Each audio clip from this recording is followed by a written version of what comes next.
नमस्ते, good morning दोस्तों। कैसे हो आप लोग? उम्मीद करते हैं आप लोग बहुत अच्छे होंगे।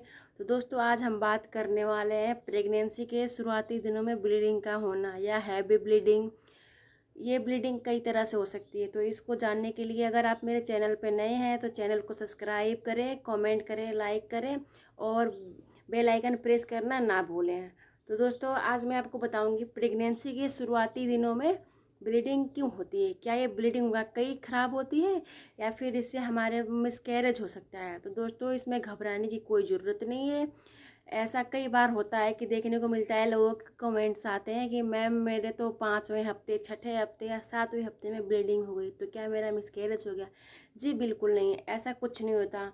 हाँ, हालांकि कुछ केसेस में ऐसे देखने को मिलता है, लेकिन कोई ज़रूरी नहीं है कि बार बार अगर आपको थोड़ी बहुत या हैवी ब्लीडिंग हुई तो आपका अबॉर्शन हो गया है। जी बिल्कुल नहीं। तो दोस्तों आज मैं आपको बताऊंगी ऐसा क्यों होता है। तो इसको ब्लीडिंग कई प्रकार की होती है। कभी कभी इम्प्लांटेशन ब्लीडिंग भी हो सकती है, कभी कभी प्लेसेंटा नीचे होता है तो उससे भी ब्लीडिंग हो सकती है, या पेट में यहाँ पे कोई इन्फेक्शन हो गया, बच्चेदानी में कोई इन्फेक्शन हो गया तो उससे भी आपको ब्लीडिंग हो सकती है।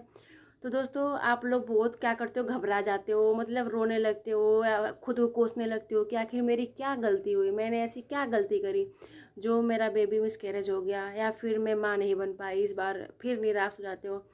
तो दोस्तों मैं खुद का एक्सपीरियंस है आपके साथ आज शेयर करने वाली हूँ। मेरे साथ भी ऐसा ही हुआ था और मैं बहुत डर गई थी। तो मेरे साथ ऐसा हुआ, मैं सुबह सो के उठी, मेरे को 5वां हफ्ता लग चुका था प्रेगनेंसी कंसीव की। तो मैं सुबह उठी, बाथरूम गई, मेरे को हल्की ब्लीडिंग हुई, फिर थोड़ी देर बाद घंटा 1 घंटे बाद हैवी ब्लीडिंग होने लगी। तो मैं बहुत घबरा गई, बहुत डर गई। मैंने अपने हस्बैंड से शेयर किया, वो मेरे को 10 बजे क्लिनिक ले गए। तो डॉक्टर ने बताया कि आपका अबॉर्शन हो चुका है, आपको अल्ट्रा तो डॉक्टर ने मेरे को बोला आपको अल्ट्रासाउंड कराना पड़ेगा जब आपको पता चलेगा। तो मैंने कहा ठीक है। फिर उन्होंने बोला अभी तो ब्लीडिंग है, आप 1 दिन बाद आना, यानी 1-2 दिन बाद, यानी कल परसों आना जब आपकी ब्लीडिंग हल्की बंद हो जाए। इंजेक्शन लगा दिया। मैं 2 दिन बाद फिर गई, मेरे को ब्लीडिंग, हैवी ब्लीडिंग, बहुत हैवी ब्लीडिंग हो रही थी। तो मैं डर रही थी, खाना भी नहीं खाया मैंने, ना ढंग से खाना खाया, ना पानी पिया, ना रात 2 दिन मेरे को नींद आई। फिर मैं 2 दिन बाद गई तो सर ने अल्ट्रासाउंड करा, यानी डॉक्टर ने मेरा अल्ट्रासाउंड किया। फिर उन्होंने बताया आपका बेबी मिसकैरेज हो गया है। तो मैं बहुत रोने लगी। फिर मैं घर आई, उन्होंने मेरे को बोला कि आपको सफाई करवानी पड़ेगी, यानी अबॉर्शन, आपका जो बच्चे का टुकड़ा रह चुका है आपके गर्भ में, यानी आपके बच्चेदानी में बच्चे का टुकड़ा जो रह गया है उसको साफ करके हटाना पड़ेगा, नहीं तो इन्फेक्शन होगी और अगले प्रेगनेंसी कंसीव करने में आपको बहुत दिक्कत होगी। तो मैं बहुत डर गई, मैं आई घर पे रोने लगी। फिर मेरे हस्बैंड ने बोला कुछ नहीं होगा। फिर मैंने अपनी एक फ्रेंड से बात किया, उसने बोला यार अभी रुक जा, देख ले। फिर मैं रुकी, 1 हफ्ते मेरी ब्लीडिंग बंद हो गई। फिर मैं गई, फिर अल्ट्रासाउंड कराया, उसमें कुछ भी नहीं दिखा। डॉक्टर ने बोला कि ना तो आपका मिसकैरेज शो हो रहा है और ना ही आपको कोई बेबी है पेट में। फिर मैंने कहा अब क्या होगा।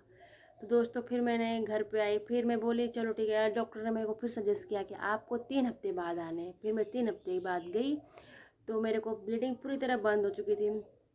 फिर मेरा अल्ट्रासाउंड हुआ तो उसमें मेरा बच्चा जो था 6-7-8 हफ्ते, 8 हफ्ते 1 दिन का बेबी था।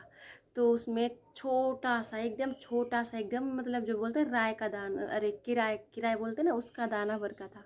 मैं बहुत खुश हो गई। सोचो अगर मैं उस दिन अबॉर्शन करवा लेती तो मेरा बेबी नहीं रहा था। तो दोस्तों आपको कोई जल्दबाजी फैसला नहीं लेना है और आपको कोई ज़रूरी नहीं है कि हैवी ब्लीडिंग में मिसकैरेज होता है, ऐसा बिल्कुल भी नहीं है। और हर बार डॉक्टर की बात सच नहीं होती, ये आपको याद रखना है।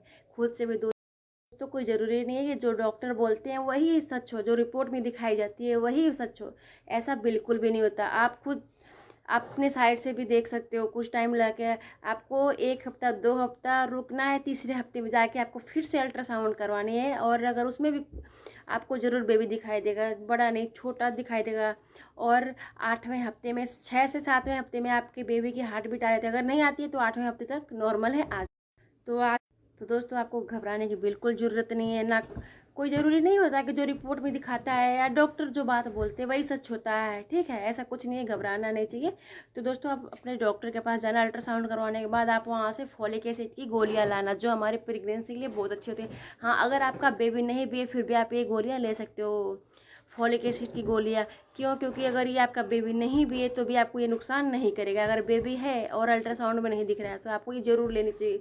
इससे बेबी अगर रहता है तो सेफ़ रहता है, उससे कोई खतरा नहीं होता और मिसकैरेज होने के चांसेस बहुत कम होते हैं। तो इसीलिए आपको ये गोलियाँ लेना ज़रूरी है।